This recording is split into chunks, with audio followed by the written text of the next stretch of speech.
Commissioners. We start out with, we have two proclamations, an employee recognition, Employee of the Month for December 2014. We have the award presentation for the Combat Wounded Veteran recognition. Moving on to the consent agenda. Under the Commission Office, Section C, and I'll summarize them all together. Items C1 through 8 are reappointments to those various MSBU advisory committees that are listed. The members' applications and attendance records are attached to the item. C9 is an appointment, a new member to the Edgewater North Waterway Unit Advisory Committee. Resume is attached there for that applicant. And item number 10 is approval of a resolution for the chair to grant the chairman authority to sign the subscription agreement and initiating the PACE program in Charlotte County. Item C11 is approval of a resolution supporting the mutual legislative priorities of the 16-county ecosystem summit. Any questions on section C? Move on. Does anybody know more about this the last one? 16 county summit? Yeah. Oh. Is that the one you were talking about? No. 16 county ecosystem summit. 16 counties comprise the South Florida Water Management. We are part of that, a small portion of the county. And what they have is a federal legislative agenda. And what I'm recommending is that we approve this resolution because we're part of the family, so to speak, in support of the request for federal funding on certain projects like the restoration of lakes, and all that stuff over there. My opinion is the quicker they get that stuff funded and done, the more opportunities there may be for us to, and it'll help, I would assume, as we develop the relationship with these counties, it will be beneficial to Charlotte County in the long run. I don't see that, I think y'all did some research, staff did research, there's no conflict with any of our funding requests relative to what they're asking for, I believe, so I would just recommend that you move ahead with this one. And again, this would be something though that if we do approve it on Tuesday, we could deliver to Commissioner Turner. Carson Turner is the chair of that 16 coalition over the summit, and when we see him at our 6-county meeting summit, Southwest Florida Regional area on the 13th of February. That's what I recommend it. Thank you. Section D, Commissioners, Administration, we've got one item that's setting the joint meeting with the City of Punta Gorda to set it on Friday, March 20th at 9 a.m. And that's because Friday works best for them or us, or? We actually had your BCC assistants check all 5 commissioners' calendars first, and they came up with They didn't dates. check with me because I'm not available Friday mornings, so that was a major oversight. And so I won't be able to book for this because Thursday's okay, but I can't do Fridays. Okay. So, no, or we can maybe do. Can we move it back later in the day?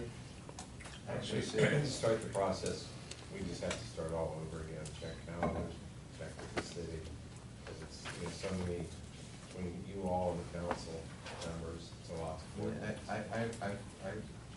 absolutely prefer, like, Monday, Wednesday, Thursday, I'm good. That's generally and I don't understand why our assistants don't know I have blocks of time that I try not to violate, and I don't know why, if they were gonna do this, they wouldn't call me up and say, hey, we're saying it's okay with you, is that okay? And it's not. So, I can't go forward on this one, or I just won't be there. I questioned it too. Why? Historically, we've always had the Punta Gorda meetings on Friday, but I don't know why. Because we're available, also Monday, Wednesday, Friday, or even a Tuesday that we don't have a commission meeting would be okay. Be really good. A first Tuesday would be great. Could you do that? what we'll do is try and find a date that works. If not, we'll pull it, and then we can put it on the next following agenda, the first meeting in February. They probably looked at Regional Planning Council on the 19th as meaning that two of us wouldn't be available the day before. But the 18th, so on my calendar, so, 18th, Well, again. oh, they can on They Wednesday. do Wednesday meetings, and I prefer not Wednesdays or Fridays, I'll do it So, any day. so maybe we just need to look for another Thursday. We could do the 26th, if you guys can do it. That's fine. On Thursdays, you run into the Community Action Agency, you run into the Well, Airport today's Authority. Thursday. That's what I'm saying, and I'm missing that That's why I meeting. really need to start. It's starting at 2 o'clock, I can't be in two places at once. Oh, the meeting starts at 2? Well, our public board of joint meetings are always finished by 2. Yeah, they start like 10. No, mine are We will take care of it. Yes. All right, thank you. Under county attorney, we have one item, and that's some proposed revisions to our county code related to mandatory connection. The part that you're most familiar with is the Little Baskerville Island mandatory connection issue for potable water. And the way this is drafted currently is to do away with mandatory connection for potable water for for-profit utilities. Remember, and I'm not gonna go through all the details, but remember, I gave you the survey before, I advised you on, I didn't bring that information with me, but the majority of the ones that surveyed were not doing it for, they're not doing, the counties weren't mandating it for-profit utilities. That's the route we went. Commissioner Doherty? Thank you very much. The Commissioner and I had an opportunity to go out to Little Gas earlier a week or so ago, and had the opportunity to look at some of the properties. I had a discussion with Ms. Knoll and Mr. Sandrock on Tuesday, my visit. I'm accumulating some information from the utility. I would ask that we consider pushing this down the road 2 weeks, so I can really go into the data. It's related to what appears to be, and I don't know how many homes are involved, but apparently over the course of time, some of the homes that have been built the last 10 years, 15 years possibly, requested water availability letters from the utility and secured a septic system permit with that letter, and subsequently put a well in. It did not connect to the water, and were able to secure COs and approval sign-offs apparently from the health department. So I'm trying to find out how many of those were, is that true? So I'm trying to investigate right now. So I think within 2 weeks I'll have that data to find out, get to the bottom of it. That's all. Commissioner Johnson? I'm in favor of 2 weeks or more. I mean, I'm not really in favor of revisiting this, because I think that it's, I think the situation is the way it should be out there. So you've got somebody who's put money into a utility, and for this very reason, that you've got that zone, and you've got people taking advantage of that. So, unless there's some real compelling evidence for why we should move away from the current situation, I'm not even in favor of seeing this item, but My 2 weeks or more, whatever it takes for you to investigate. My concern is the health, safety, and welfare. 80%, I'm being told 80% of the properties are rentals. So, people have an expectation when they turn the faucet on. And I'm just concerned about it. I just would like to do a little bit more investigation and have staff and administration help me get to the bottom of it. Commissioner Truax? I had also asked for information I have not received yet in reference to how many wells out there actually have been permitted properly. The location of those wells in conjunction with where they are in septic systems. If they don't meet the requirement, they shouldn't be there, and it means they're probably not permitted. The other thing you have to understand out there is the water that they draw from sits on top of the salt water. And so that's sitting right into, in many cases, drain fields, if they even exist, because they're all on the ground. They're not raised systems out there. And you can look at the Gulf, and you can look at the bay, and you can see the property out there, and there is no filtration. And many of the wells may be adjacent to the septic system.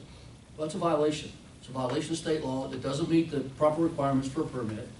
And people are going out there and renting properties expecting to have safe, clean drinking water, and we don't know what they're getting. I find that to be a challenge with this. I have no problem with cisterns being used for certain aspects. Obviously cisterns, if they're getting that from collection systems, is different than taking it from a well. And there's other things that happen out there, a number of issues where people who have water are being robbed of water because they're filling up cisterns with somebody else's water and not paying for it. So I have some major concerns about it, and I can't support this until I have that information to evaluate, analyze, and have further discussion about.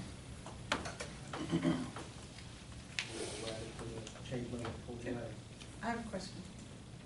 If there's already sewer there, how can they, There's no sewer. This is a water line extension. I know we're talking water, not sewer, but you just said they got a permit for a septic tank. Right. Septic, But- not sewer. And I I guess know, the. but there's already sewer there. No, No, there's there not. isn't. There is no sewer. There's no sewer. I was always in. This is only water we're only talking about. I know that, I know. What really, Yeah. you know, the part I'm most concerned about is the health, safety, and welfare of the people that are renting or occupying the homes, not realizing that when they turn the tap, they may be taking water sort of directly from their, you know, the drain field. Right. And That's not good. And the thing is, the sequence is that some of these they're extremely old record plans. I mean, I can't remember, I remember looking at them years and years ago in our firm. We had some surveying work out now. Some of these lots are very small, 7,000 square feet, much smaller than the lots that we're dealing with in Port. They're 70 by 100. We're 80 by 125, typical Port Charlotte lot. And those are a challenge when you put septic systems on a small lot like that. But what's really concerning to me is that they received a letter of availability for potable water and used that letter to go to the state health department to secure a septic system permit and didn't do that. I didn't do what? Didn't connect to the potable water. Oh, okay. They were misrepresenting to everybody what they were doing. So I need to understand how that can happen. How can that I happen? think I know, the reason I was talking about the sewer that exists is I'm really thinking about the lift stations. They do have certain places on the island, there is sewer. Jeanette, Hideaway Bay, I think, is one, right? And I think, There's a condo project. There's That's two the, big- they've got their own water. right, they have their own wastewater treatment plants, right? They do, I'm pretty sure they do. It's either Night Island or Palm Island, either or of those have their No, I own don't think sewer down there, system. I'm No, talking Little about Little Gasparilla. Gasparilla. There's Hideaway Bay and there's Cedar Harbor. Yeah, they do, Yeah, there's a condo project we drove by in the Gulf Guard that had its own facility. yes. Nice stormwater pond for fire protection. Right, with a pump They did it system. right. That project did it right. So, Okay. I guess we're deleting it We'll pull that until, out, we're and pulling it. change the memo, and then we'll get some information. Thank you. Okay. Two more items? Oh, sorry. The next one is the special counsel retainer agreement with, Mr. Easton's office for the Weiler, litigation. And the final thing is setting an advertising public hearing for February 24th for a resolution to use uniform method of collecting non-ad valorem special assessments. Commissioner Dory? Yeah, I'm just curious, is that something we do annually, just to do this resolution, or? is that the- We should be doing that, so this is one, I don't know when the last time was that we did it, Okay. This is just to clean up all the MSBU's and all the other non-ad valorem. We'll move on to budget administrative services, fiscal services.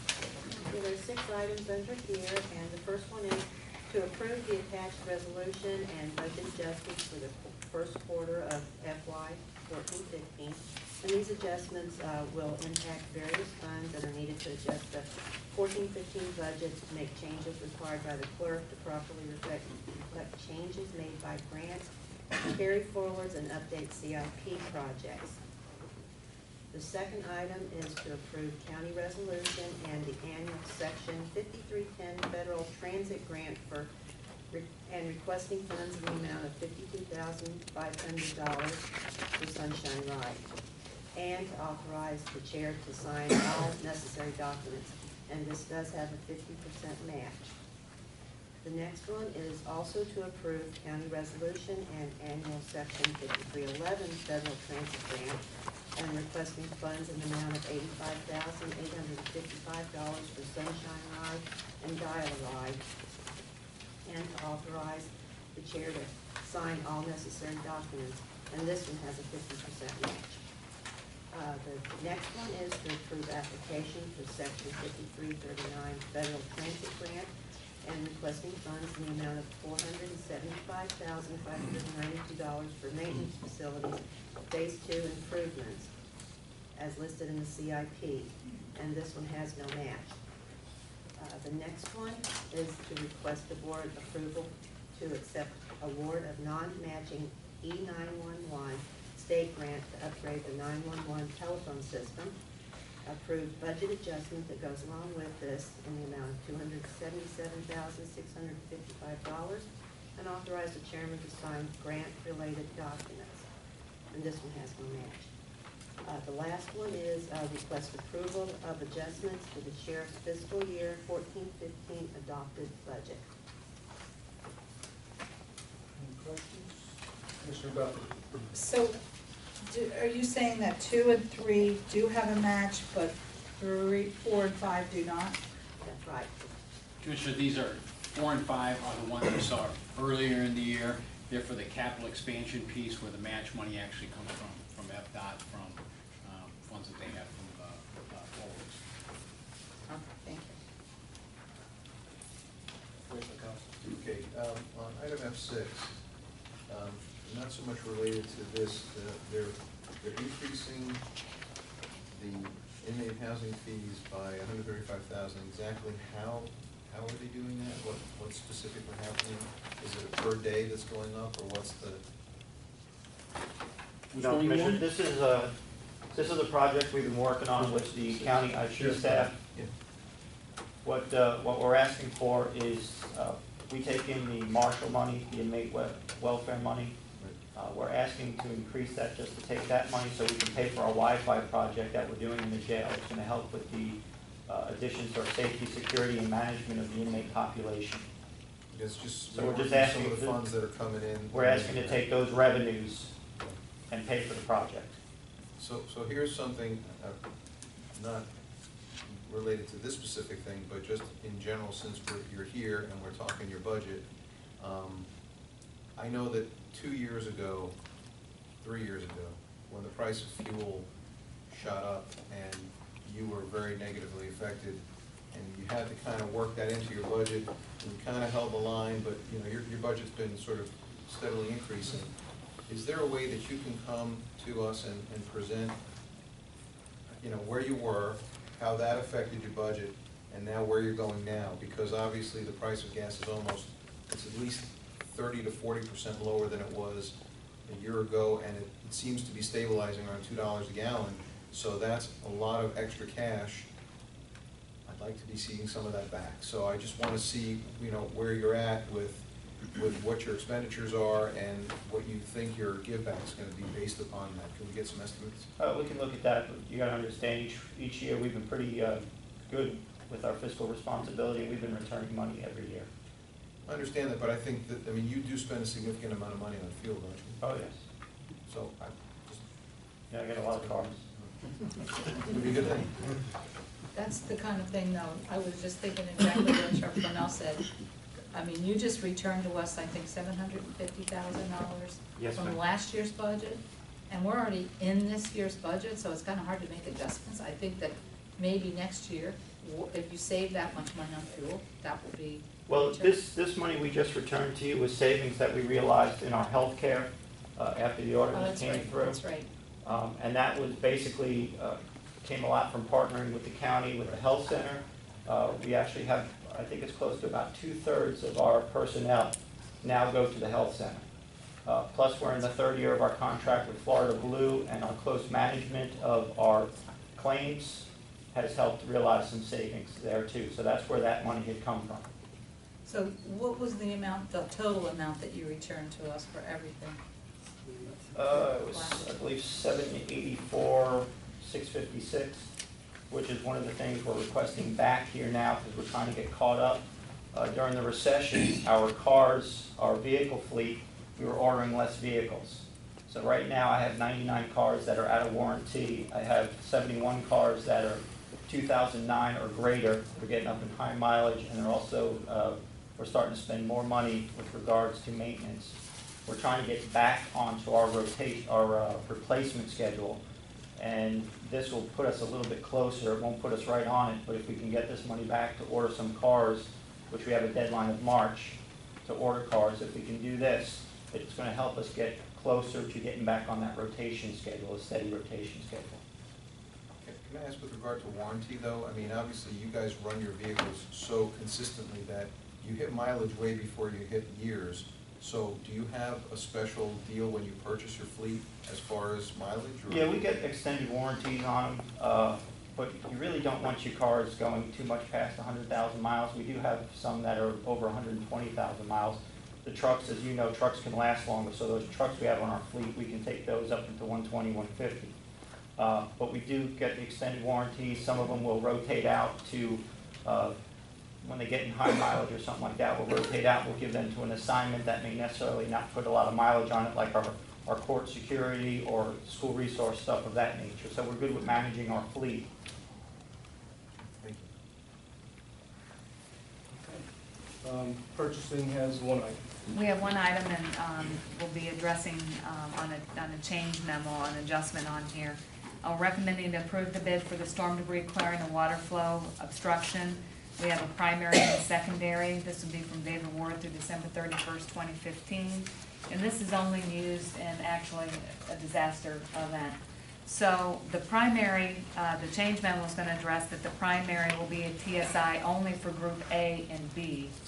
And DRC will be the primary for Group C, which is the ditches and lakes, because their unit per ton price was cheaper.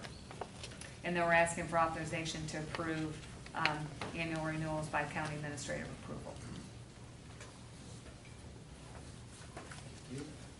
Real estate services has one item. Commissioners, our line item is we're asking the board to accept a grant of a utility easement for the installation of existing water mains and the operation of a lift station. The Burden property is the Gulf Cove United Methodist Church located in West County, just over the bridge in South Gulf Cove. Next section, G, community development, has three items. Good afternoon. The first two items on our part of the agenda are for Calusa Creek. It's an extension of the deadline on their development agreement to allow them to complete their infrastructure. We're recommending approval of both of those. The third item is to set the public hearing for February 10th on the HCP plan. I think Community Services will take the lead on presenting that item, but because it has to be in the comp plan and the code, we'll be dealing with it. Commissioner Constance? Yeah. Just ask, if we can go back to 7. And, you know, I noticed that, I guess TSI has low prices for freshwater and navigable tidal canals, but ditches and lakes, they're above the other guy. Can we separate things out and just ask them to do that one? Yeah, that's what's going to be on the change memo. Okay, got TSI is only going to be awarded Group A and B, which is the freshwater. Perfect. They're going to be the primary only for freshwater and navigable tidal. DRC will be the primary for the ditches and lakes. Got it, okay, that's what you were saying, thank you. You're welcome. Next up is economic development. Our one item is seeking a revision to the Economic Development Incentive Ordinance, providing for possible incentives for large capital projects greater than $25 million that might not meet the job criteria of the current ordinance, but provides a large ad valorem increase for the county, such as data cloud centers, solar farms, wave power generation, things like that. Under public safety, we have one item. Yes, Commissioners, this is to approve an agreement between Little Gasparilla Island Fire Rescue and the county for $30,000 for their advanced life support services to the island, to approve the budget adjustment in the same, and those monies will come from the general fund reserves and be transferred, into the emergency medical services. Okay, moving on to the regular agenda, one item under the commission office is the annual performance evaluation of the economic development director. County attorney has one item. Commissioners, I've spoken to you individually about this. This is the DJJ matter where we had stipulated with DJJ as to the amount of our overpayments. It was pending before an administrative law judge.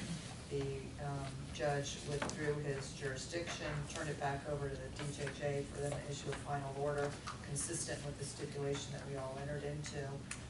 Instead, when DJJ signed their final order, they changed it, the amount of our overpayments by reducing it over $500,000, and used a formula which is, we've already been challenged as pending a formula that wasn't even in effect yet.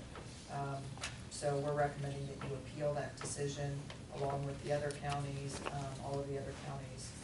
From what I hear, their attorneys are recommending that we all join together in this appeal and retain Neighbors Giblin like we have in the past, so that there's a cost-sharing agreement that goes along with it.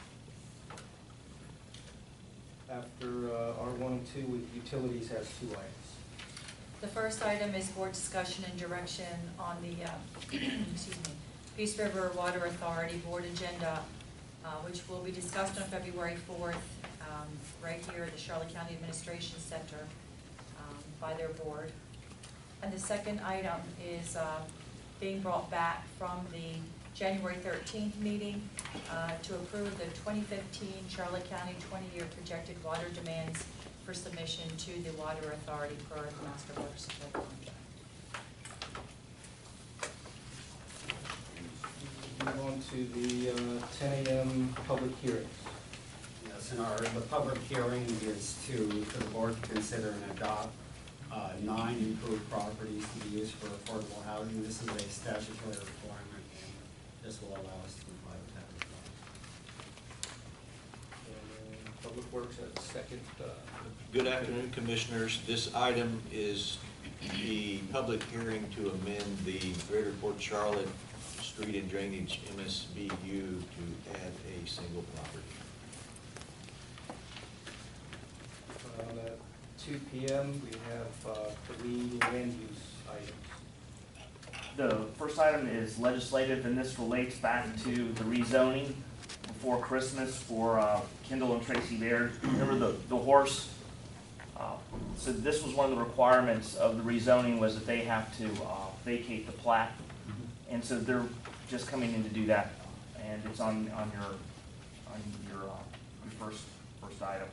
The second is the Family Dollar. This is one where we had a recommendation of approval from the planning board. However, there were certain conditions attached because they had split their property essentially without going through the proper channels and doing it the correct way. One of the conditions was that they needed to resolve that before moving forward to you all. Our staff has continued to reach out to them. We need to get a hold of their surveyor and have this corrected before it comes to you. They have not responded, so we don't know what's going on with Family Dollar and the surveyor. But because that hasn't been performed, and because it was a condition of approval from the planning board, we're now taking the step of recommending denial at this stage. You could approve it subject to, but at this point, to support the planning board, we're recommending denial. The third item. Excuse me, time, to support? We're supporting the planning board's conditions, and since they didn't fulfill the conditions, our recommendation changed from approval to denial. And the only thing left that we have is we can hold up the CO for the Family Dollar store until this gets resolved. That's my last thing in my bag of tricks to deal with this issue. Do you think that, that they are not responding because of the backlash from the community, that they don't want a Family Dollar store No, the there? Family Dollar store it's still under construction. Oh, right. We just think it's something going on with the surveyor and the contractor, and we're not quite sure there's a disconnect with them. And so, you know, we reached out to them on more than one occasion, and we just haven't gotten anything back. So we hate recommending denial of something that is already moving along, but at this point, we're really kind of stuck in a corner on this. Thank you. Our third item on community development is also legislative, and it's the transmit a large-scale plan amendment for the, basically the excavations. Remember, we jumped the cart before the horse on this one. We did the zoning portion of it, and we had a group from the Sierra Club looking to challenge that, and we worked a deal with Department of Community Affairs that if we were able to move this along in a timely fashion and resolve the comp plan portion of it, that DCA would, or DEO now, would not object or stand in the way. So this is coming before you. I understand that you're going to receive a letter from the city of Punta Gorda. They have some concerns about the excavation ordinance, and I believe Joanne Vernon will be there to answer your questions. Last item, Commissioner, backing up the presentation agenda at 10 a.m. is an update from the Virginia v. Andes added on by the Oh, didn't we just have one after one? No, that's not the one that was added, that's the other thing. and that will be coming on for, will be asked for the change. Right, at the Gulf Consortium yesterday in Tallahassee, had a presentation by ESA, which is the firm that the consortium hired to plan the state expenditure plan the consortium will use. It was a really good PowerPoint, and rather than wait, because he's gonna kind of do a tour, but I wanted us to be ahead of things, so I handed him a thumb drive at the end of the presentation, said, do you mind if I take this with me now? And he said, no problem. So I'll make it brief, but I think it's important you get a concept of how it's all gonna happen. Okay. Thanks, but on the Virginia v. Andes Clinic, didn't we just have one not too long on that? Hepatitis. Well, I think that was- the actual clinic it's probably been a year. I mean, it's just time flies. It's not been that recent. That, you mean Suzanne Roberts and all those, yeah, I think it's been at least 8 months to a year. It's been a long time. Well, is there something happening important going on? Was 8 months? You know, I think they may be wanting to talk about the fact that LIT funding, that's another, I sat in on a meeting yesterday, LIT funding, at this point, there isn't any low-income pool, you know, I mean, there's a big gap. Manatee sold their hospital and have been sort of living off the proceeds for 30 years to fund their low-income pool and use it as matching funds. And, you know, there's a big question mark as to whether the federal government's gonna come through and fund the program again. So the legislature's going into this session not knowing what's gonna happen. And the only other option is to try to expand Medicaid, but that's another disaster. So, you know, it's bad when you're sitting across the table from staff in Tallahassee and they're just saying, we've got no good news and we don't even have any news. It's just a really bad place to be. So, Do you think they're gonna come to us for money? I think they're just trying to give us an overview of what's happening. I don't know what this presentation is, but I think it's important that we stay engaged with them and with Dr. Kervin, even though he's not delivering primary care anymore. He was just, I was last week at the, they had an accreditation review, and I think it went very well. I think we probably have one of the best health departments in the state. The problem is it doesn't deliver health care. It's preventive medicine and wellness, and those are all great things, and that's probably good stuff for now in the future. But we still have a lot of people that can't really afford health care, and there's a big gap between the Medicaid and sort of poverty-stricken and the working poor and those that have health insurance, and that mid-range there is the problem. So I thought Obamacare was gonna take care of all that, solve all the problems.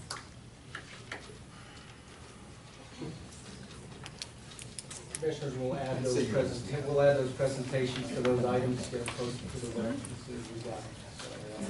So, that is it, we're adjourned. Okay, so pre-agenda's gonna adjourn, and then we're gonna reconvene from this morning so we can have administrator, attorney, and commissioner comments from the workshop, if there are any. So anybody who wants to leave, please feel free.